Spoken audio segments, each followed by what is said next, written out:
This is sub-question B of question 2, which says, which structure in the eye is responsible for the following? Now, this looks like a simple one. We don't need to write entire sentences for this because it asks which structure is responsible for, and there are 5 different ones, each for a single mark. The transmission of impulses from the eye to the brain. We know that's the optic nerve. Think well, because in the hurry you may end up writing auditory nerve. That has to do with the ear, not the eye. Second one, the alteration of the shape of the eye lens. That is, what is it that makes it thicker and thinner? Think. It's the ciliary muscles.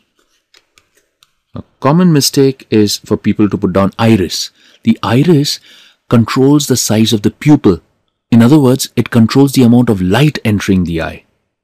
It has nothing to do with seeing far off and close by objects or with the eye lens. That's the job of the ciliary muscles. Number 3, the supply of food and oxygen to the eye. This obviously, the choroid in the eye is responsible for it because the blood vessels are supplied to the choroid, which is the second layer. You have the sclera on the outside, choroid, and then the retina on the inside. Number 4, the change in the size of the pupil. We just discussed this. It's the iris or the muscles of the iris which helps in the change in the size of pupil.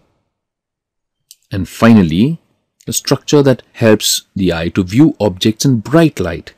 That's the cones. That was quick. Let's move on now to the next question.